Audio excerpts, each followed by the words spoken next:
What's going on? Welcome to the next module. And in today's module, we are going to talk test closing. And so there's different ways to view this, okay? There's different ways to view test closing, all right? And so basically what test closing is in the normal sales world is it's basically temperature gauging where a customer is at, right? So it's stuff like, so how long have you been thinking about buying this car? If we can do this, then will you do that, right? If we can get your payments to 350, then will you take it home today, right? So there's a whole in-person sales model of test closing, right? And there's even been in the past there have been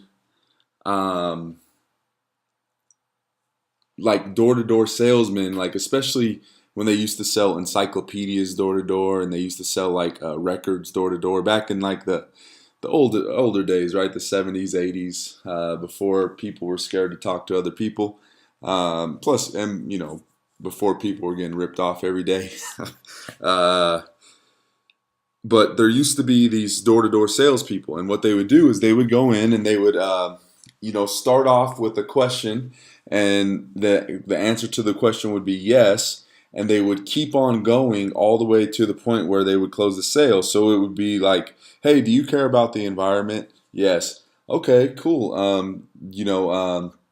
Well, uh, are you familiar with da da da da da da da da? Yes. Okay, awesome. Do you mind if I come in? Sure. And then they would just build this whole presentation down. It was like a science, right? And they would get people to say yes so many times that by the time they got to the presentation, the customers were just, they were like bobbleheads already saying yes, right? And so what happened is consumers got smarter over the course of time, and they know when a salesperson is trying to continually get them to say yes, right? So as soon as they hear like the keywords, "Hey, Mr. Johnson, how are you doing today?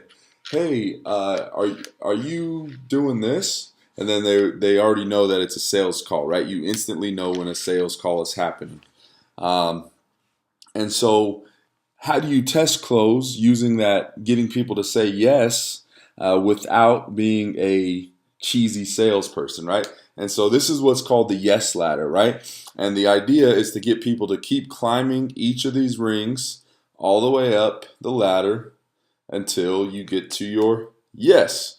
And so how do you do that without being a cheesy salesperson? Well, when I went to the 10X Growth Conference, I saw Russell Brunson. I told this story in another module, so I won't dive too deep into it. But I saw Russell Brunson go up and give his perfect webinar sales pitch, in front of the 9,000 people that were in the crowd. And when he started closing, he had over 1,000 people go up and buy his $3,200 offer. I was one of them. And he closed over $3 million in business in a 90-minute presentation, right? It was crazy, one of the most insane things that I'd ever seen. And then part of me buying his presentation, I got the behind-the-scenes footage of that 10X Growth Conference. And what it is he's watching his presentation, he's pausing it, and then he's telling you what he did there. Then he's going through more of the presentation, pausing it, telling you what he did there. And so it's basically like a super detailed, super in-depth look at how he closed. And at the growth conference, the craziest thing was when Damon John went up. Damon John had an amazing, amazing product that everyone logically should have bought, right? Everyone in the building should. Everybody there was a salesperson or entrepreneur.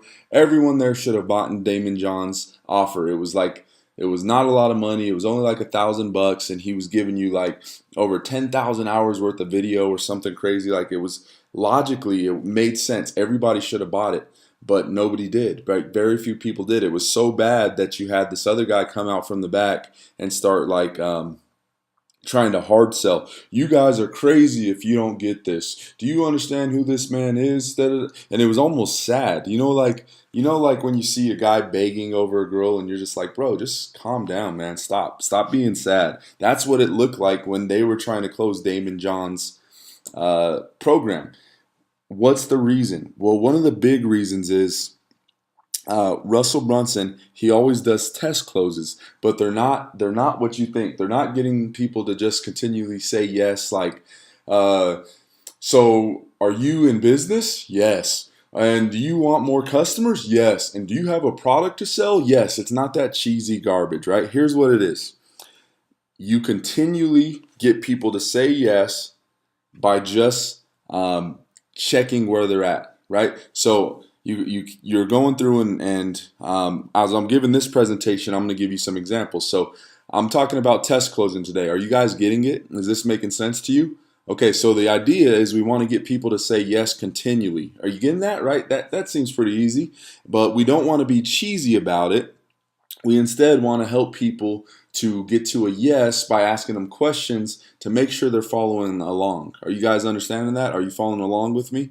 Okay, so if you pay attention to this last 25 seconds that I've been talking, what I'm doing is I'm getting you to say yes, but I'm not asking you like direct buying questions. I'm saying, hey, are you getting this? Is this making sense to you? Do you understand? Can you see it? Simple enough, right?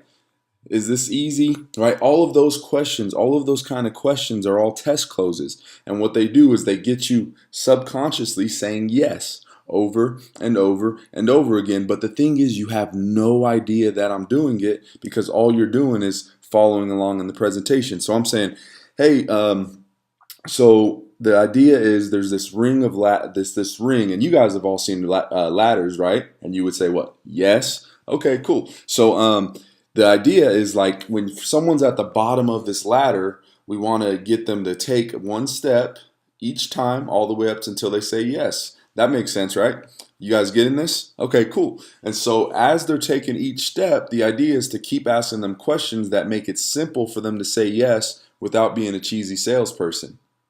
Not too bad, is it? Right? So you keep getting people to say yes over and over and over and over and over again until they come down to the final buying decision where they've already said yes so many times that it's a no-brainer at this point. And so how can you use test closing in your persuasion? Well, the same exact way, right? If you're sitting down in front of a prospect and you're going through your presentation, don't just keep going, keep checking with them. Hey, is that making sense to you? You see how that could be beneficial, right? Easy enough, right? Yeah. Okay. Yeah. So when we do this, when we turn on Facebook ads, all we do is decide who we want to get in front of. Does that make sense? Yeah. Okay. And then the next thing we do is we put an ad in front of them. And then future pacing, right? Hey, what kind of photos and videos do you have that we'll be able to use? Oh, well, I have the photographer come in about 6 months ago and I got all those images. Okay, cool. You think they're pretty good?